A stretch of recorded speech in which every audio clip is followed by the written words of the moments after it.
Olá, meus amigos e minhas amigas, começando mais um debate na redação aqui no Orla Play, o canal do Jornal da Orla na internet. A vocês que nos acompanham todos os dias, muito obrigado, ótima semana para todos, não é? Ao vivo sempre aqui no horário das 17 horas. Você que já tocou o seu sininho, muito obrigado. Você que não se inscreveu no canal ainda, toque o sininho, se inscreva no canal, que pra gente é muito importante, tá bom? No programa de hoje, começando bem a segunda-feira, com o ex-prefeito e deputado federal Paulo Alexandre Barbosa.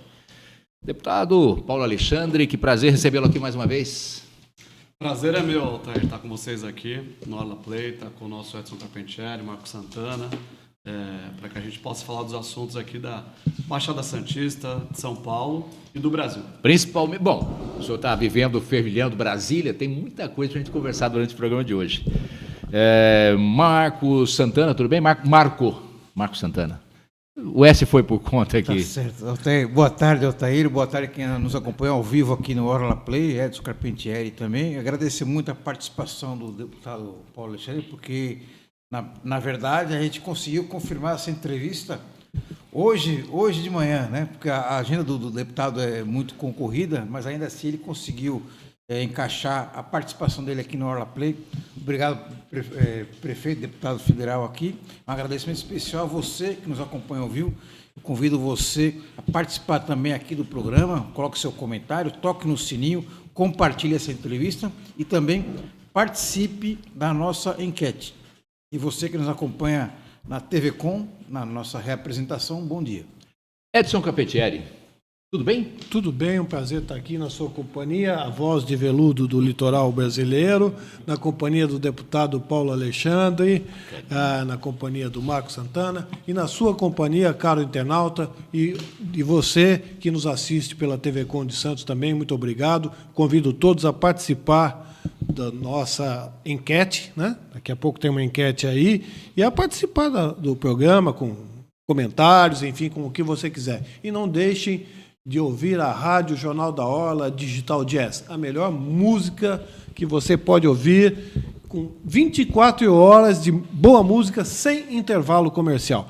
Eu queria, daqui a pouco, nós vamos querer saber do deputado Paulo Alexandre, primeiro mandato como deputado federal, e como é que ele consegue, no primeiro mandato, já fazer parte do alto clero. Eu ia falar aqui agora. Todo mundo no baixo clero, o cara já chega e já vai para a janelinha. Qual é o milagre? Ele vai ter que contar para a gente daqui a pouco. Presidente de duas comissões importantes da Câmara, né, Paulo?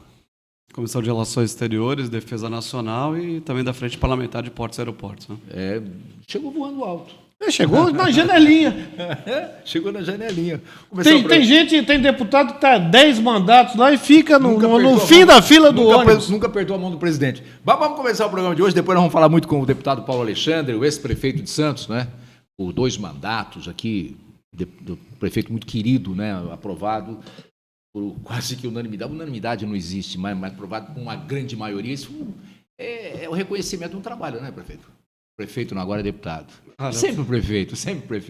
É uma alegria, né? Uma satisfação a gente poder servir a nossa cidade. Acho que eu tive a chance, nesses quase 25 anos de vida pública, de ocupar algumas funções, né? Como deputado estadual, secretário, deputado federal, mas estar prefeito realmente é muito gratificante. A possibilidade de trabalhar para a cidade onde eu nasci, onde eu cresci, a cidade que me deu tudo. E as pessoas às vezes perguntam, olha, o que você mais gostou de fazer, o que foi mais importante? Eu falo, mais importante não foi durante o período da prefeitura, foi depois de sair da prefeitura, porque você ser prefeito 8 anos e poder andar em qualquer bairro da sua cidade, poder ir a qualquer local, ter esse carinho das pessoas, ter esse reconhecimento, isso não tem preço, isso é muito gratificante, só nos estimula a trabalhar mais, trabalhar melhor, porque a gente sabe que tem muito por fazer agora pela Baixada Santista, né? A gente tem inúmeros desafios, Altair. Tem a questão do aeroporto do Guarujá, que tem muitas lendas urbanas na Baixada, né? Aeroporto Guarujá, túnel, ponte, ligação seca, Santos-Guarujá, esses armazéns do Valongo, que viraram uma verdadeira novela, né? Quer dizer, os armazéns em ruína, nada feito. A gente cansa, né? Eu fui para Brasília, Altair, para trabalhar de forma diferente. Por que trabalhar de forma diferente? Porque eu quero resultados diferentes. Eu não quero, como santista, como morador da Baixada, por exemplo, ouvir notícia do aeroporto do Guarujá. Olha, o aeroporto do Guarujá está resolvido. Olha, eu fiz isso, fiz aquilo. Aeroporto de verdade é aeroporto que tem avião decolando e avião pousando. Quando não tem avião pousando nem decolando, é aeroporto de mentira, é de conversa fiada. Quando a gente fala dos armazéns do Valongo, olha, vou revitalizar porque vai ter investimento, vai ter isso. A gente passa lá nos armazéns do Valongo. Tem nada. O que acontece? Que lá está em ruína. Mais um pouco cai tudo. Não adianta revitalizar e recuperar nada, porque não vai ter nada para recuperar. Essa é a realidade. Uma área degradada, abandonada. Talvez a área portuária, uma das áreas portuárias mais importantes do mundo para ser revitalizada. Do Brasil, de longe, porque nós estamos aqui no maior porto da América Latina. E uma área que não foi revitalizada. A ligação seca, da mesma forma, vários projetos, várias ideias, várias propostas e nada. Então, por que eu quero fazer um trabalho diferente em Brasília? Porque eu quero resultados diferentes. Eu quero chegar no final dos meus 4 anos, sentar aqui com vocês, fazer um balanço, olha, tem avião pousando, decolando no Guarujá. A obra do túnel começou. Olha, em relação ao Valongo, está entregue. Imagina só, Altair, Edson, Marco, que no Valongo a gente discute essa revitalização há décadas. E esses armazéns nunca foram da cidade, sempre do governo federal. Então, quer dizer, muitas vezes o prefeito de plantão lá cobrado, eu como prefeito, muitas vezes, olha, prefeito, aí não vai fazer nada lá, aquela área está horrível. A área nunca foi nossa. Em 100 dias de mandato, nós conseguimos fazer o quê? Entregar para a cidade. Hoje, a área é da prefeitura. Responsabilidade de executar lá os projetos é do prefeito Rogério Santos e da sua equipe. Foi uma conquista, era meu sonho como prefeito. Mas, infelizmente, nós não tivemos aí essa sorte, eu poderia dizer assim, em Brasília, né, de ter essa conquista. Agora, armazéns da cidade. Parque Valongo, nós vamos ter aí a perspectiva de começar as obras esse ano, entregar a primeira etapa da revitalização do Valongo no próximo ano, dar uma cara nova para aquele espaço, ajudar a impulsionar a revitalização do centro de Santos, com o Parque Valongo, com o VLT, que nós deixamos em obra no final do nosso governo e que vai ser entregue às primeiras estações no próximo ano, enfim. São grandes projetos, eu procurei focar nesses grandes projetos, né? Quando fui para Brasília, identifiquei essas demandas regionais, não são de Santos, mas de toda a região, e fizemos a primeira coisa que eu apresentei, um projeto criando a Frente Parlamentar de Portos e Aeroportos. Para aprovar um projeto dessa monta, Altair, precisa de mais de 200 votos, 200 parlamentares têm que apoiar, senão nada feito. Então, os parlamentares entenderam a importância, sensibilizei, conversei 1 a 1, tivemos a criação. Sou presidente da Frente Parlamentar de Portos e Aeroportos. Além disso, segundo projeto, qual foi a iniciativa nossa? Criação da Frente Parlamentar da Ligação Seca Santos-Guarujá. De novo, apresentamos o projeto, tivemos o apoiamento de mais de 200 parlamentares. Sou presidente também dessa Frente Parlamentar, criada, aprovada. Por quê? Para a gente unir todo mundo nessas discussões. Eu aprendi nesses anos de vida pública, Altair, que as grandes realizações, elas não são patrimônio individual de nenhum político. Quem pensa de forma individualista, personalista, não avança. Porque para fazer projetos, grandes projetos, você precisa colocar o governo federal na mesa, você precisa colocar o governo estadual, você precisa colocar os governos municipais. Não pode ter dono, não pode dizer, eu fiz, eu consegui, eu resolvi. Não. Nós temos que trabalhar de forma conjunta para que a gente possa avançar. E é isso, com a experiência que eu tive a oportunidade de acumular nesses mais de 20 anos de vida pública, que eu estou fazendo. Eu não quero saber se o governo é do PT, se o governo é do PCdoB, se o governo do estadual é do republicano, se é do democrata. Eu quero saber do quê? De resultado para a população. No final do dia, essa disputa ideológica não coloca comida na mesa de ninguém, não contribui para os grandes projetos se desenvolverem. Então, nós temos que trabalhar, deixar essa disputa política de lado e unir os esforços da União e do Estado para que a gente possa avançar junto com os municípios aqui da Baixada Santista. Porque a verdade é a seguinte, a Baixada Santista ficou para trás, né, em termos de grandes investimentos. Você vai a várias regiões do estado de São Paulo, são várias rodovias, 4, 5 pistas ligando as cidades do interior, as regiões. Nós conseguimos avanços importantes nesses últimos anos. Nós precisamos trazer mais próximo da região o governo federal. O governo do estado sempre foi o grande parceiro aqui da Baixada Santista nesses últimos anos. Se você pegar as grandes obras, o VLT, quem fez o VLT na Baixada? É o governo estadual. Que é a nova entrada de Santos, o governo estadual. Então, nós precisamos trazer o governo federal, que é quem mais arrecada, para olhar para a Baixada Santista com outros olhos. Essa é a minha missão em Brasília. Bom, nós vamos falar muito mais disso no final do programa com o hoje deputado federal Paulo Alexandre Barbosa. Eu quero entrar numa pauta aqui com polêmico até. E vamos fazer uma enquete sobre isso. Com o objetivo de quitar as multas do ex-presidente Jair Bolsonaro, aliados compartilharam o CPF dele e levantaram campanha de doações via Pix. A manobra gerou críticas de ex-aliados e foi alvo de chacota. O ex-ministro da Educação, Abraham Weintraub, né? Nome feio, né, cara? Difícil de falar também. Chamou Bolsonaro de cafetão. Nossa! Deputado, Pix, dá para mandar para ele? Vamos fazer a primeira enquete, né? Vamos lá. Enquete do dia. Você pretende mandar um Pix para ajudar o Jair Bolsonaro a pagar advogado, essas ações que vão pintar contra ele? Você está disposto a mandar um Pix para o Jair Bolsonaro? Sim. Manda uma graninha pro Bolsonaro, não. Você vota sim. Se você acha que não tem nada a ver com isso e quer que o Bolsonaro mais é que se dane, vota não. Tá bom. Vamos lá, deputado. Sem Pix. Sem Pix? Sem Pix. Deixa eu já dar um Pix aí, mano. Mas vai dar uma ajudadinha pro Bolsonaro? Eu falei, vai dar um Pix.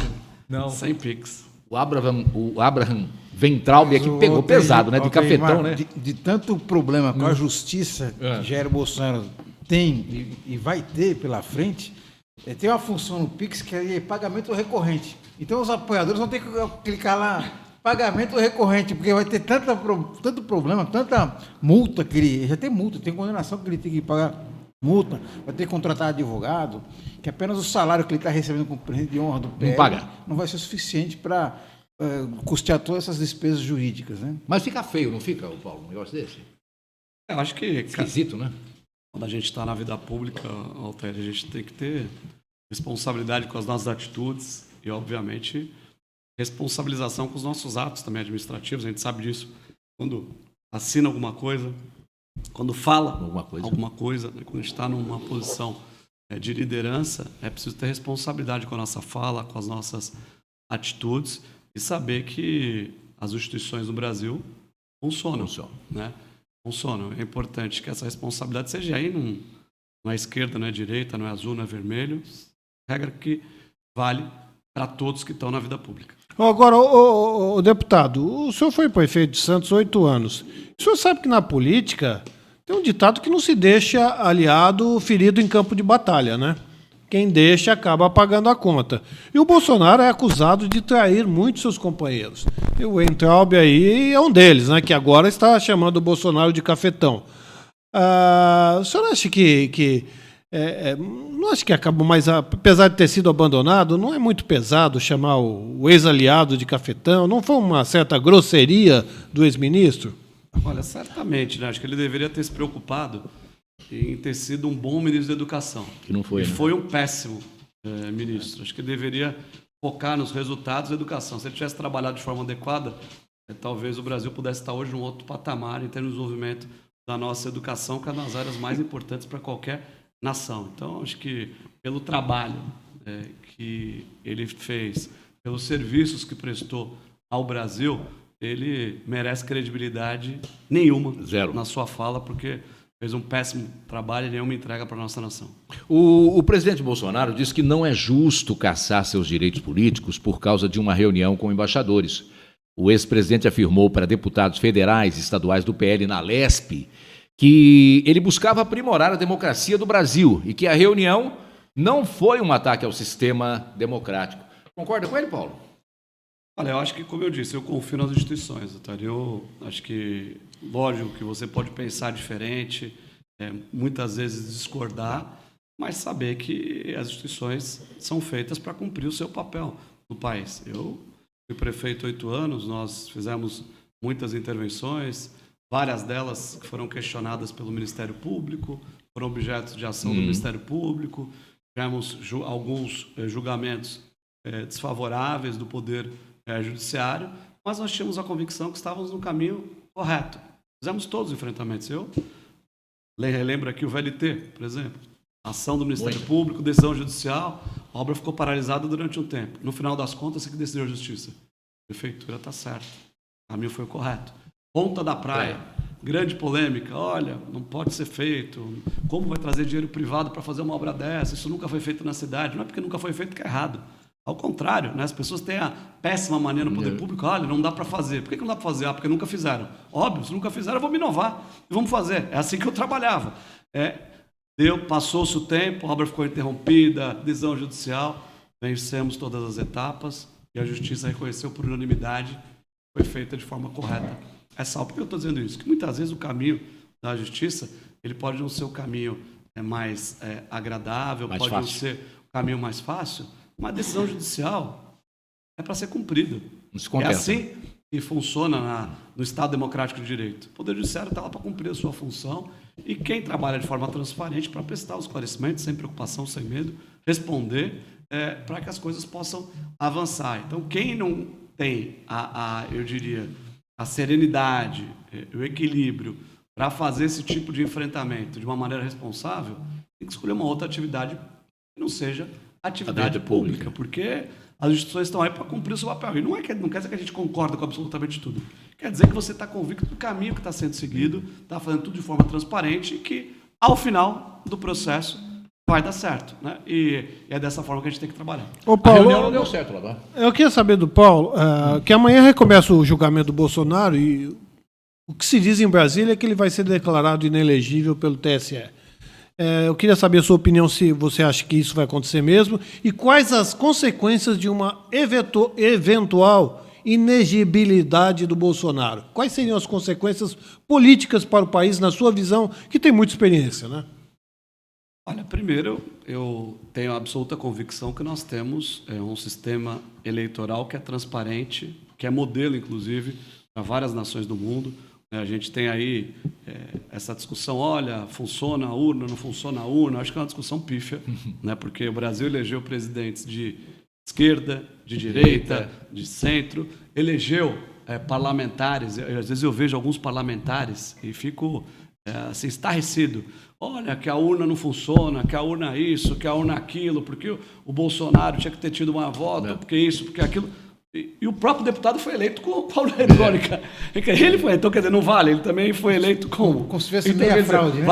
Vale assim, a urna funcionou para o legislativo e a urna não funcionou para o executivo. Ou a urna funciona, ou a urna não funciona. Mas foi isso exatamente que o presidente do PL pediu aquela vez, queria anular só o primeiro turno, né? Eu tenho crença nas instituições, O segundo turno, tenho crença no nosso modelo, que, no meu ponto de vista, é evoluído.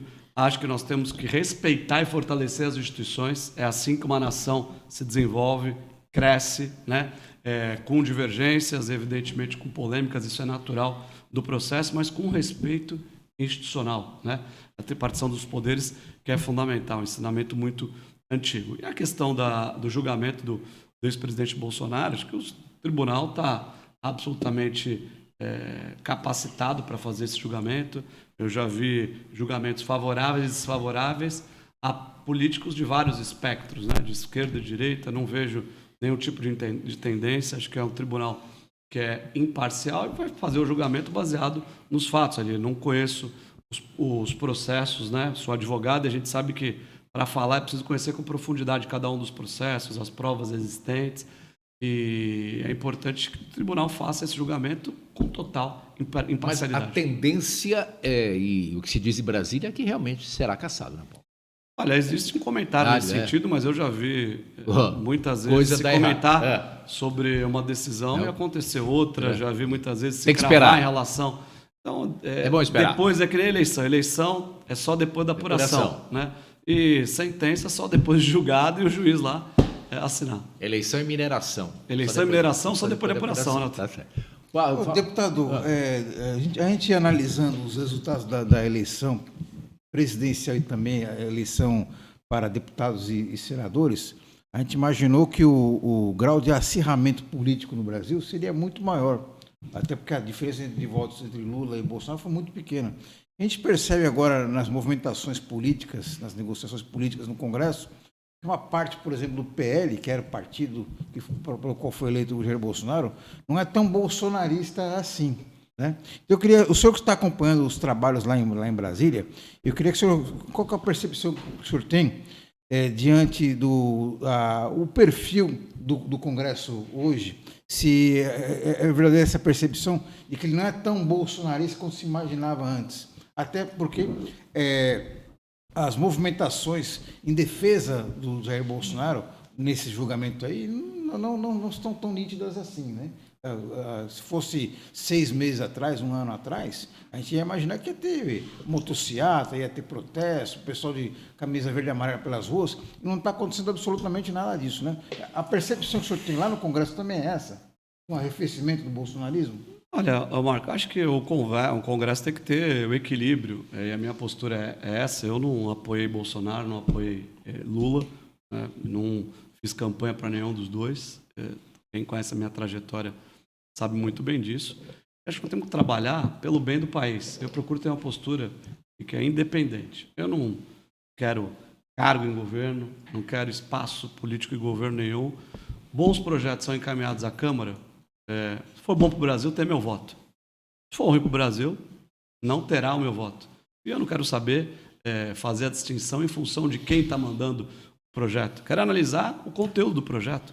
Então, vou citar um exemplo para vocês aqui. Nós tivemos recentemente um projeto de reorganização administrativa, MP, que organizou o governo. Né? Estabeleceu os ministérios, fixou a estrutura. Então, eu vi um monte de fake news aí.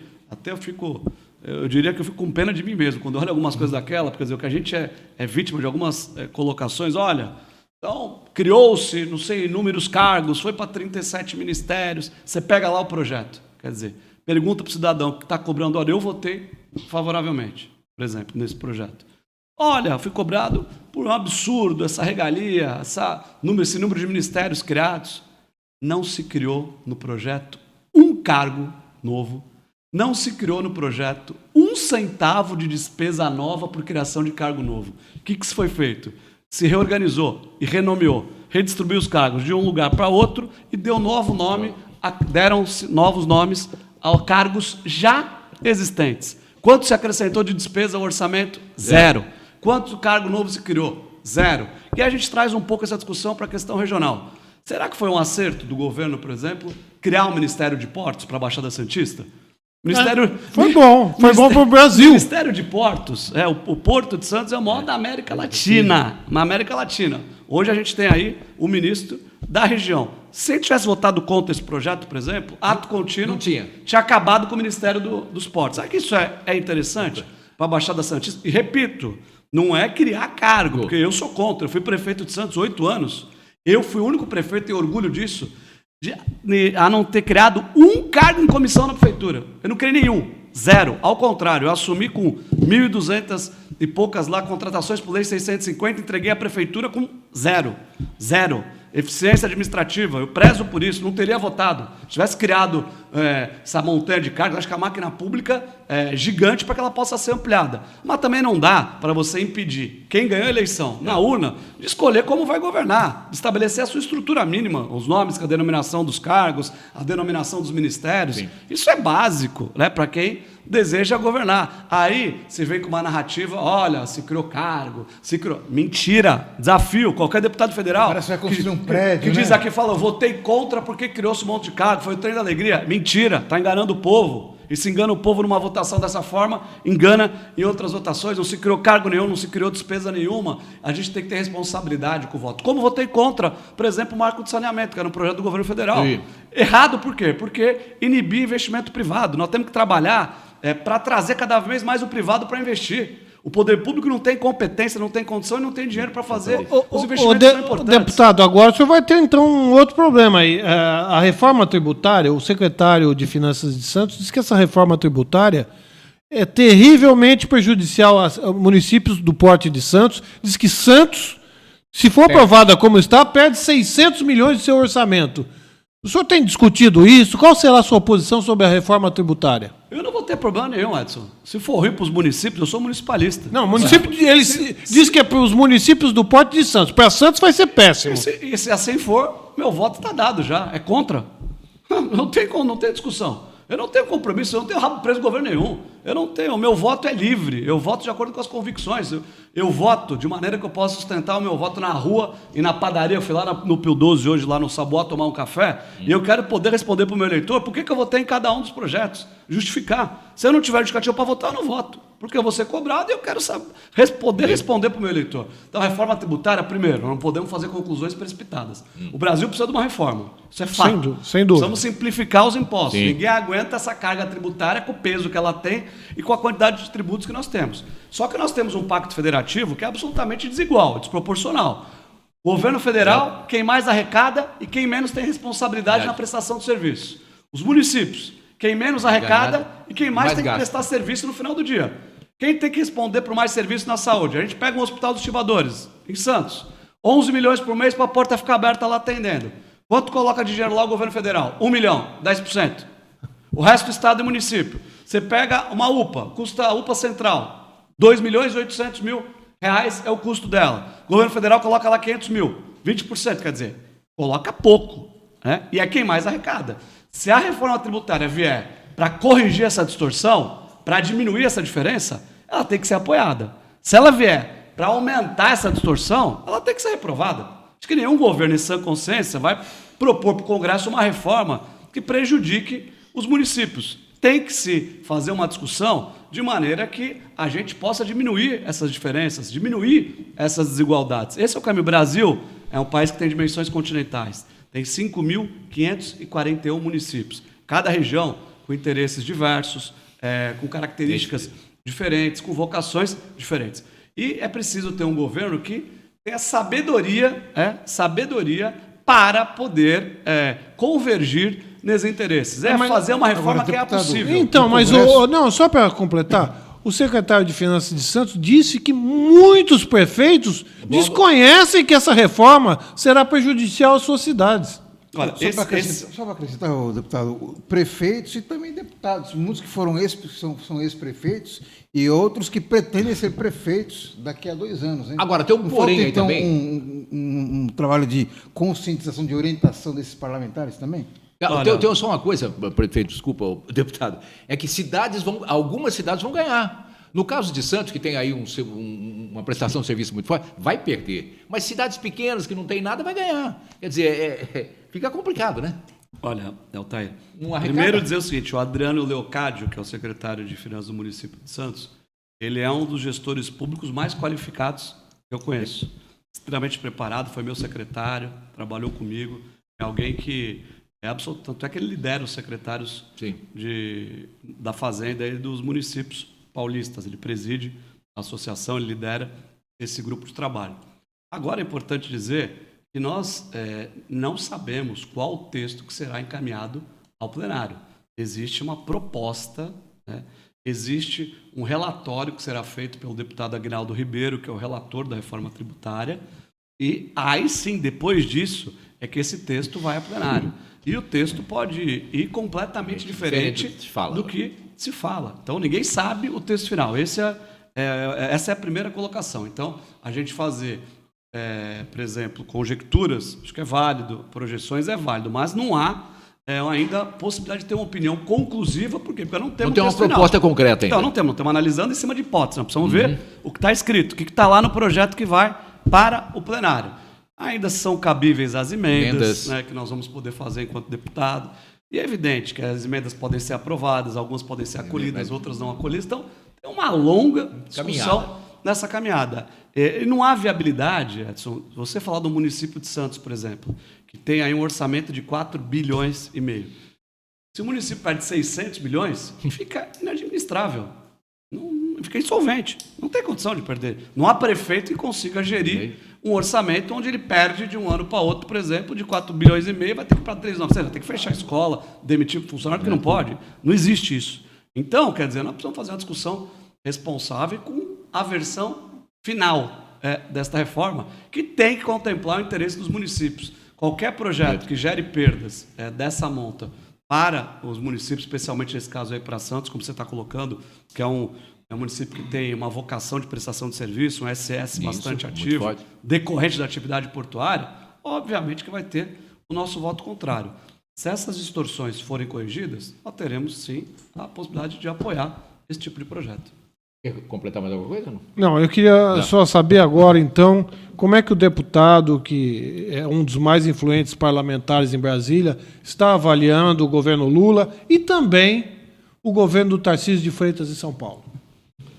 Olha, eu acho que é importante, né, que a gente dê crédito aos governos, né, os governos foram eleitos democraticamente. É prematuro a gente fazer avaliações em pouco menos de um semestre aí de atuação dos governos, tirar conclusões definitivas. Acho que existem caminhos que estão sendo apontados, né? Eu vejo que é necessário, quem lidera a nação tem que ter responsabilidade com as suas falas, né? Ter um cuidado com isso, a gente viveu isso já no passado, então acho que falar menos, né, é bom, né? É importante, é uma lição fundamental, e acho que algumas mensagens emitidas pelo atual presidente têm sido equivocadas. Acho que o presidente não deve ter um posicionamento como teve, por exemplo, na questão da guerra da Ucrânia e da Rússia, um posicionamento equivocado. Todos nós sabemos que é uma invasão do território da Ucrânia por parte da Rússia, então não cabe defender a Rússia. Acho que para projetar o Brasil na sua política externa, não pode o presidente ir para a China falar mal dos Estados Unidos, ter briga entre um país e outro. O Brasil tem uma cultura de paz, de agregar, de somar, então acho que é importante. Eu fui extremamente refratário, o presidente recebeu aqui com honras de chefe de Estado, o Nicolás Maduro, né, que acho que ter relação comercial com a Venezuela, o Brasil sempre teve, tinha no governo anterior, tinha nos outros governos, e tem que manter. Relação comercial é uma coisa, agora receber um ditador sanguinário com honra de chefe de Estado, isso é inadmissível. Isso não é democrático, eu diria, dentro daquilo que nós temos como princípio da democracia. Então, acho que alguns gestos precisam ser corrigidos por parte do atual presidente e, obviamente, também as medidas na área econômica que são importantes para o país. Aí acho que nós temos um caminho que está se mostrando positivo, né? O caminho é da economia. Nós precisamos da redução da taxa de juros, mas a gente vê movimentos concretos que, como a gente vê perspectiva econômica positiva, o que é a perspectiva econômica positiva? Olha, o valor do dólar. O dólar explodiu, estagnou ou diminuiu? Diminuiu. Diminuiu. É 4,67, né? As bolsas, né? O índice Bovespa, ele está subindo, está regredindo. O arcabouço fiscal foi uma medida acertada? Foi acertada, né? Essa mensagem de responsabilidade fiscal é importante. O mercado quer saber como o governo vai tratar o dinheiro público, se é aquela gastança desenfreada e irresponsável ou se vai gastar com responsabilidade. Então, arcabouço fiscal foi importante. Então, acho que tem a economia, que eu diria que é a principal tarefa do governo federal. Porque se a economia dá certo, o governo dá certo, isso é importante para o país. Quando a gente fala em economia dá certo, a gente está falando em geração de emprego, está falando em geração de renda, está falando em mais oportunidade para as pessoas que mais precisam. É isso que nós queremos. Então, acho que tem erros e acertos. Aqui em São Paulo, tenho visto o governador muito comedido, equilibrado nas suas palavras, nos seus comportamentos, deixando, o que me agrada bastante, essa disputa ideológica de lado. O governador de São Paulo tem que tratar com o presidente da República, né? Foi um erro que aconteceu, por exemplo, o que o governador anterior, lá o Dória, brigou 6 meses de governo, foi brigar com o Bolsonaro porque achava que queria ser candidato a presidente da República. Quem pagou a conta? É o Estado de São Paulo. Um erro, né? Colocar projetos individuais na frente do interesse coletivo. Então, acho que o governador Tarcísio está agindo com equilíbrio, com sabedoria, construindo uma relação positiva com o governo federal. Já teve várias reuniões com o presidente Lula, várias reuniões com ministros, né? E tem feito um governo com muita responsabilidade. É evidente que o Estado de São Paulo é um Estado com absoluta solidez fiscal, muito dinheiro em caixa. Muitos recursos, né? Numa situação confortável, diferente. Saúde financeira de São Paulo, comparativamente com qualquer outro estado da federação, é muito confortável. Se São Paulo fosse uma economia, seríamos a 21ª economia do mundo. Então, muita força aqui no estado de São Paulo.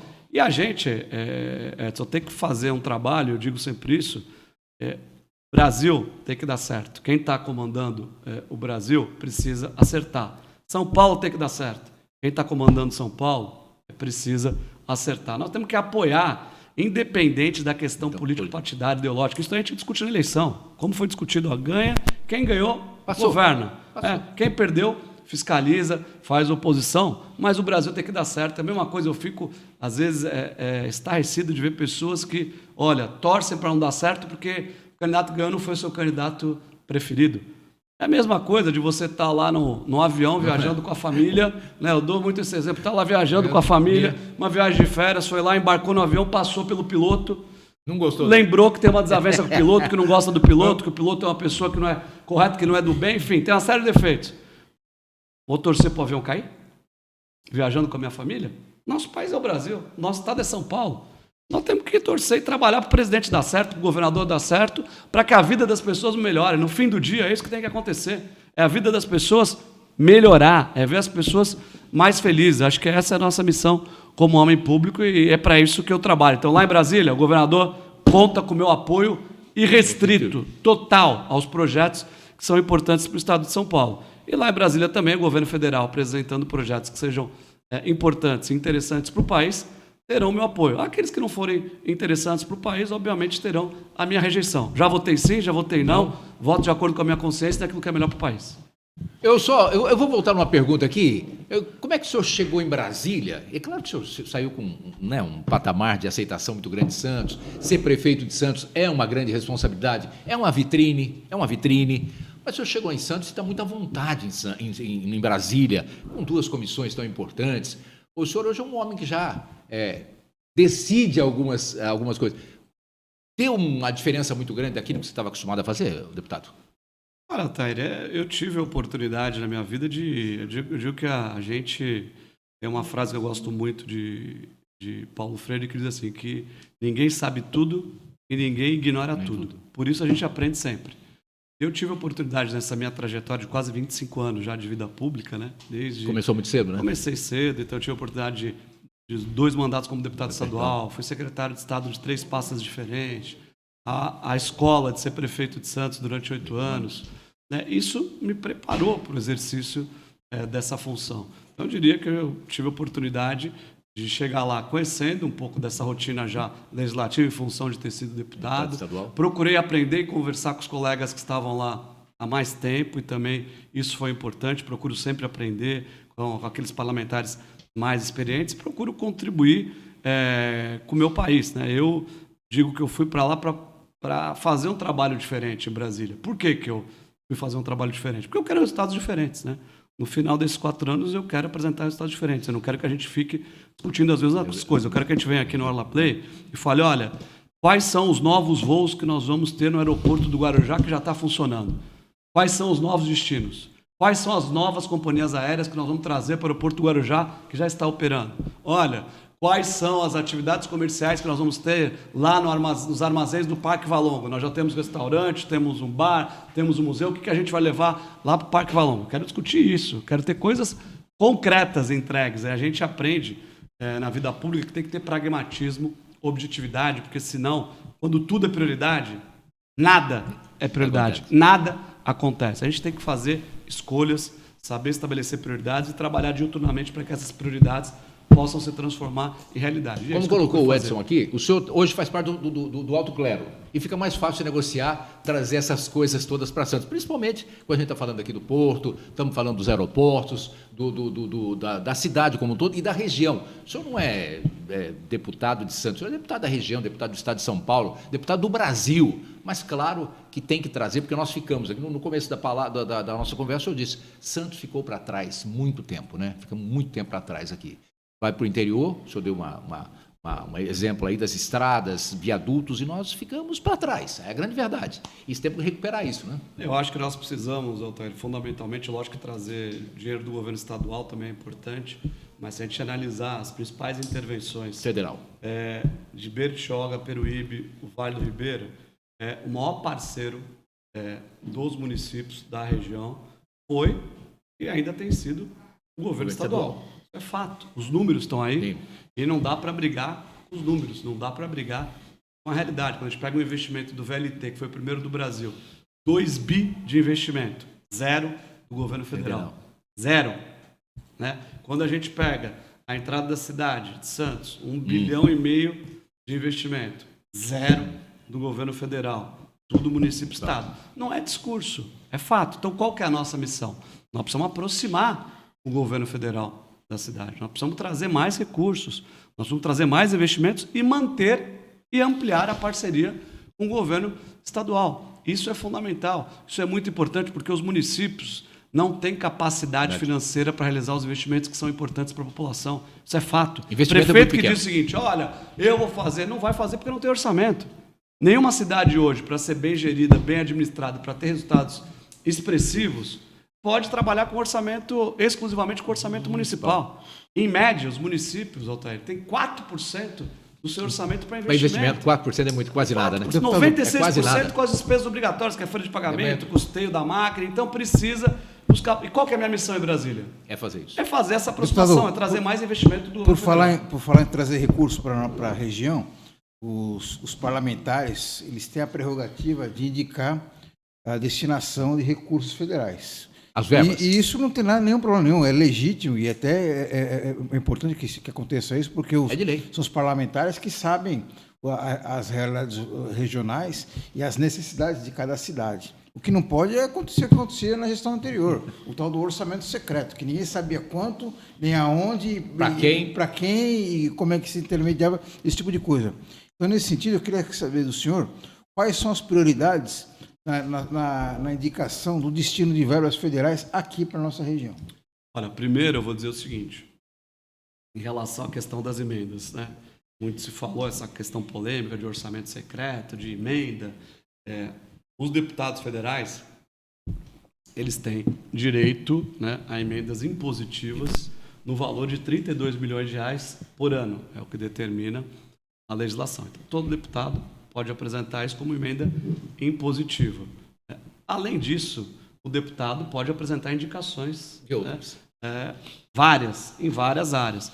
Eu quero dizer, já aviso, que vou apresentar em todas as áreas. Eu não tenho problema com a questão de emenda, nós estamos lá para isso. Se construiu uma narrativa de que emenda é errado, que emenda pode ser crime, não. Tá?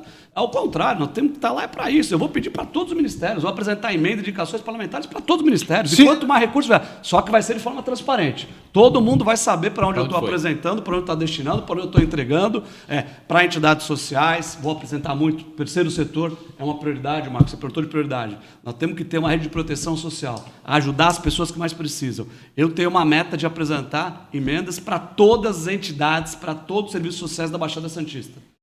Para todas. Independente, todas que tiverem condição, e está aqui a audiência do programa, todas as entidades que preencherem os requisitos lá, por lei, tiverem toda a documentação em ordem, podem procurar o nosso gabinete que eu vou apresentar destinação de recursos.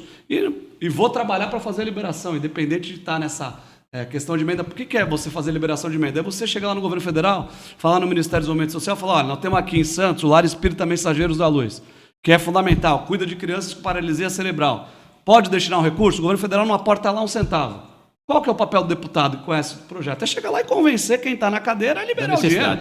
É fazer isso? E é isso que eu vou fazer. Então, eu não quero saber agora, vai ser tudo transparente. Não tem nada por baixo do pano, não tem nada de esconder, emenda de relator, coisa secreta, não. É transparente. Eu vou falar, estou apresentando. Se eu conseguir 40, 50, 30, ótimo. Quanto mais conseguir, melhor. Porque desde que seja um recurso correto, transparente e que vai mudar a vida das pessoas, essa é a função do deputado. Se criminalizou esse negócio de emenda, porque é ótimo ter emenda. Eu já fiz indicações para o governo de recursos para a cidade de Santos, para a cidade do Guarujá, para a cidade de São Vicente, para a cidade de Cubatão, apresentei demandas e vou seguir cumprindo com esse papel de forma transparente. Numa analogia ao futebol, Paulo Alexandre, você seria aquele centroavante com fome de gols? Seria isso?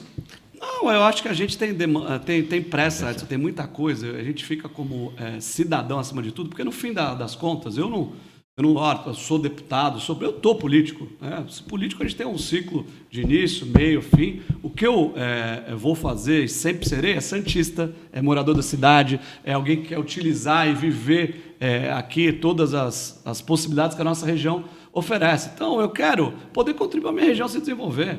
É isso que eu quero fazer. E tem muita coisa, a gente como cidadão vê lá, olha, está resolvido o aeroporto Guarujá. Cadê o avião pousando, decolando? Não tem, Está resolvido o Valongo, está tudo certo. Eu passo lá, aquilo lá está caindo todo dia. Vou lá, quando a gente pega a estrada, vai para São Paulo, passa ali, ou vai no Museu Pelé, tá ali, ou vai em algum evento lá no Arcos do Valongo, né? Tá lá, aquilo lá, caindo. Né? Vai lá, olha, tá resolvido. Óbvio que não está, a gente precisa ser pragmático. Hoje, se tem uma linha na política, né, que muitas vezes encanta a parcela da população, é aquela política virtual. Hoje é moda o que faz um videozinho lá na rede social, gravou, vamos compartilhar, vamos dar like, vamos fazer o vídeo para dar like. Então, olha, estou resolvendo, está acontecendo, já aconteceu, vai fazer, já falei. Dá like, não sei quantos seguidores. E tudo papo furado. Mundo virtual é uma coisa, o mundo real é outra. A gente governa, quando governa uma cidade, não governa pela rede social, por exemplo.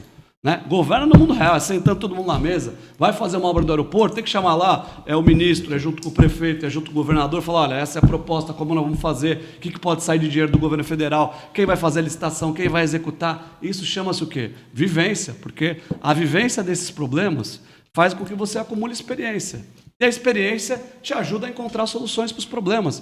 Isso é fato. Então, esse mundo virtual é muito bacana. O pessoal que está lá é o militante do sofá. Né? Quem está lá, sofazinho, pipoquinha, com a sua Coca-Cola, com uma cervejinha, está lá só digitando, papapá, comentando, curtiu, compartilhou, comentou. O que mudou de verdade?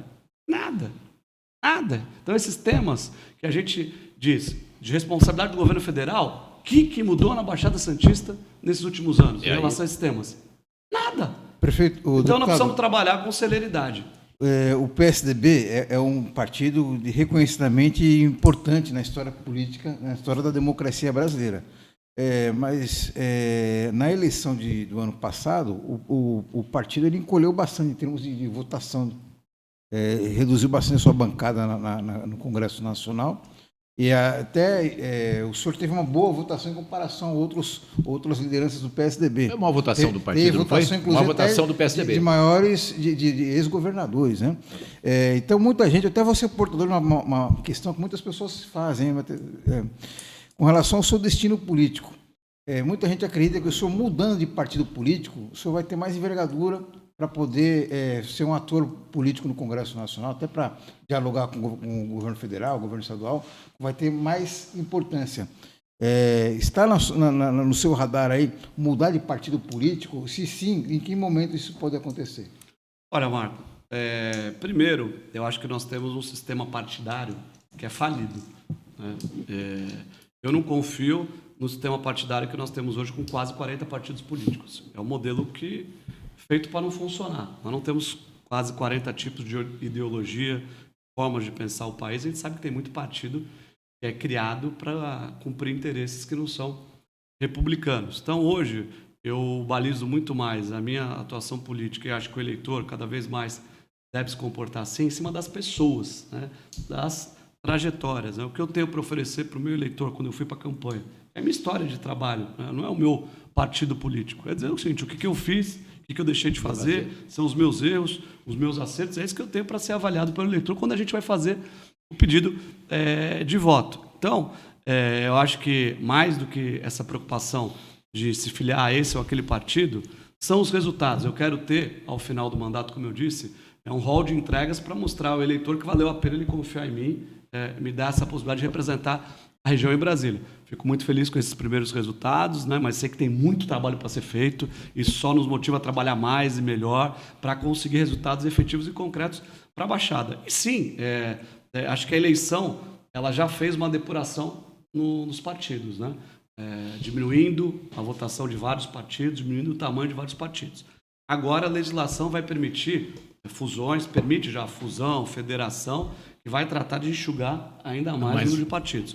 O PSDB, que é meu partido, já passou por essa depuração na eleição e vai passar também por esse processo durante o mandato. E, basicamente, as bandeiras, que eu diria que o PSDB, aos poucos, sai de mim, não sou eu que estou saindo do PSDB, né?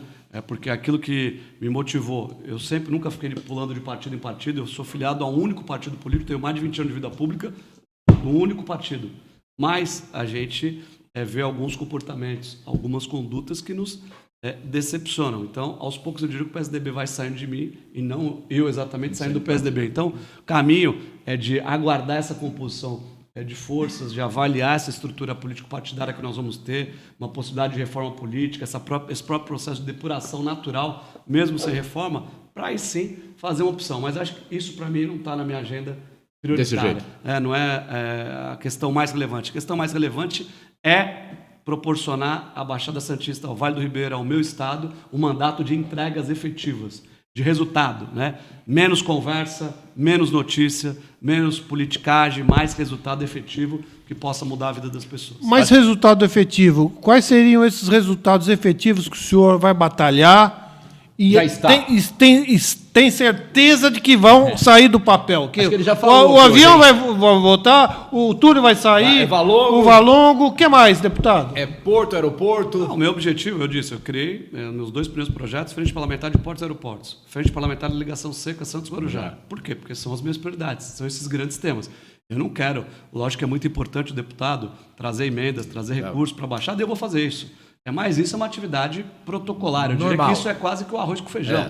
É obrigação. Eu não quero ser deputado para ficar fazendo balanço de emendas ao final dos 4 anos. Apenas isso. Isso vai ser uma parte do mandato que nós vamos cumprir. Mas eu não fui eleito deputado para essa finalidade. Eu fui eleito deputado para trabalhar e convencer as autoridades, falar de igual para igual com o presidente da República, falar de igual para igual com qualquer ministro de Estado, para fazer esses investimentos acontecer na Baixada, para fazer o Porto Valongo acontecer. Essa área de revitalização portuária, que é a mais importante, uma das mais importantes do mundo. Nós estamos aqui no maior porto da América Latina.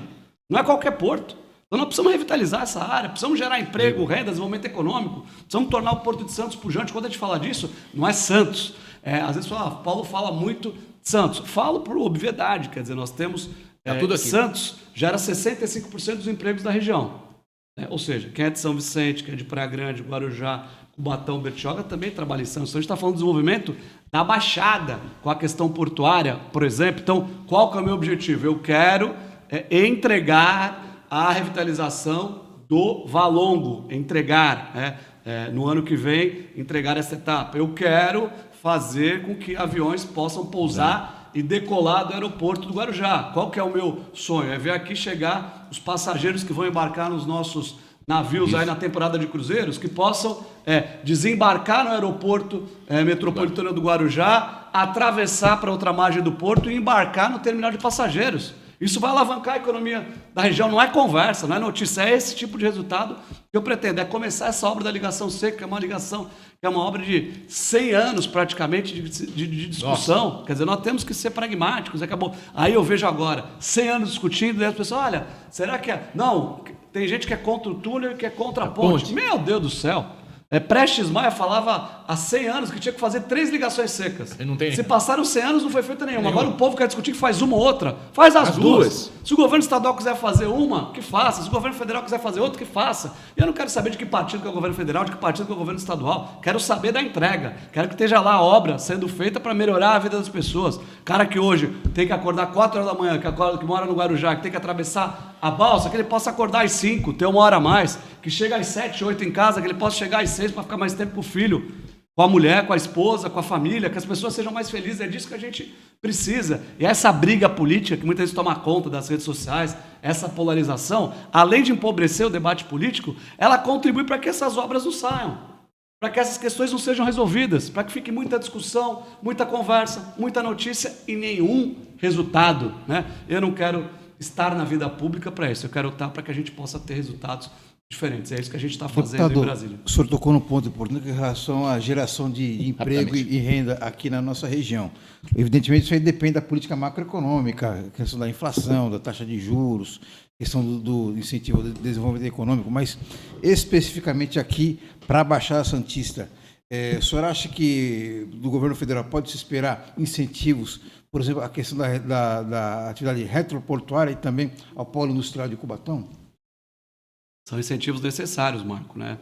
Nós temos aí processos importantes de renovação de concessões portuárias que têm que ser feitas pelo governo federal, vão gerar vários investimentos importantes, bilhões de investimentos que estão na mão do governo federal. A mola propulsora do desenvolvimento econômico da Baixada Santista é o porto, né? Que é o maior porto da América Latina, por onde passa 1/3 da nossa riqueza. Então, essas concessões, essas obras públicas, quando a gente fala desse tipo de investimento, de uma obra, por exemplo, como o túnel, é uma obra de 5 bilhões de reais. Imagina o que vai gerar de emprego essa obra para as pessoas que vivem aqui na Baixada Santista. 3 anos de obra, 36 meses depois de licitação feita. Quanto que vai gerar de emprego? Quanto que vai gerar de emprego no aeroporto? Quanto que vai gerar de emprego com os armazéns revitalizados? Então, acho que o porto é o grande vetor de desenvolvimento e está sob a responsabilidade do governo federal. Então, nossa interface tem que ser com o porto. Agora a gente tem aí o reporto, que é um incentivo fiscal gerado para as empresas portuárias, né, que fazem a importação de equipamentos. Vence agora no final do ano, nós vamos trabalhar para que esse incentivo seja renovado, para que ele seja estendido, justamente para que as empresas continuem a realizar investimentos, gerando emprego e renda e preservando o maior patrimônio do nosso porto, que é o trabalhador portuário. Sim. Quem fez o porto ser do jeito que ele é, do tamanho que ele é o trabalhador portuário. E foi atingido, né? E nós precisamos valorizar esses trabalhadores portuários, né? Priorizar esses trabalhadores portuários, fazendo esses investimentos que são importantes. Tá. Resultado da enquete. Só uma pergunta antes aqui, Paulo. Melancia parece com melão, mas melão não é melancia. Mais ou menos isso. O senhor ficou 8 anos como caneta na mão executivo. Agora o senhor está no legislativo. A diferença é muito grande? Tem hora que o senhor quer fazer e não pode? Como é que é isso? Rapidamente. Olha, são funções diferentes, mas responsabilidades diferentes. Mas se adapta fácil a qualquer uma delas? Olha, eu procuro me adaptar sempre, fazer o melhor na função que eu estou exercendo. Agora, quando você também acumula a experiência, você tem a possibilidade de encontrar caminhos para solucionar os problemas com mais facilidade, né? E é isso que eu tive oportunidade. São quase 25 anos de vida pública, então eu já havia tido uma experiência no Poder Legislativo, lá atrás. como deputado estadual, foram 2 mandatos, então isso facilitou muito essa inserção agora na Câmara Federal. Como secretário também, né? Como secretário de estadual, também no Executivo, né? E isso me ajudou muito na hora de ser prefeito aqui em Santos. Então, acho que ter essas experiências diversas facilita. São importantes. O conhecimento que a gente tem do país também lá em Brasília, porque a gente vê o quanto a gente tem de necessidade aqui em São Paulo, mas o quanto a gente está na frente de todos os estados da federação. Não dá para comparar. De quanto a gente avança em políticas que são importantes aqui no nosso estado. Então, acho que essa experiência acumulada no Executivo vai me ajudar a fazer também esse bom trabalho que eu quero fazer no Legislativo, entregando resultados para a população que me escolheu. Ok. Enquete. Resultado da enquete. Você faria um Pix para O ajudar Bolsonaro? Jair Bolsonaro? Sim ou não? Então já está fazendo. Sim, quantos? 55 sim, 45 não. Tá mais ou menos. Tá bom, vai receber. O Bolsonaro tem muito amigo, hein, no Brasil. Tem muito amigo. Deputado Paulo Alexandre, mais uma vez, muito obrigado. Alguma coisa que o senhor queira acrescentar? Temos 1 minuto para encerrar o programa. Deputado, eu agradeço a oportunidade aqui ao Tair, Edson, Marco, de estar com vocês aqui no Orla Play. Sempre importante falar desses assuntos. E a mensagem que fica é uma mensagem de otimismo aí com o trabalho, para que nós possamos, minha tarefa em Brasília aqui, que é unir o governo federal, aproximar o governo federal do governo estadual aqui de São Paulo, da nossa região, para que esses bons projetos possam se viabilizar. Essa é a nossa lição de casa, é isso que eu tenho feito em Brasília, é isso que eu vou fazer até o final do meu mandato, para que a gente possa colher resultados importantes e oferecer entregas para a população que mais precisa, especialmente. Bom, aproveitar aqui, Altair, a minha assessora aqui, a Gabi, está me chamando a atenção aqui, para aproveitar para divulgar aqui as redes sociais, aqui para o nosso trabalho, meu Instagram, que é o @Paulo Alexandre Barbosa, também no Facebook, que vocês possam aqui acompanhar as redes sociais, acompanhar nosso mandato, criticar, sugerir, nos ajudar a fazer um trabalho cada vez melhor em prol da população. Muito obrigado ao Paulo Alexandre Barbosa, deputado federal. Edson, vamos embora? Vamos embora. Muito obrigado, Paulo, e agradeço a todos vocês que nos acompanharam. Tchau, Marco. Um abraço, boa sorte ao deputado, que o sucesso do deputado é o sucesso aqui da nossa região. Com certeza, né? Muito obrigado mais uma vez, viu, Paulo Alexandre? Um grande abraço, sucesso. Tamo junto. Deus te abençoe, muita saúde para realizar tudo isso. Tchau, gente. Até amanhã.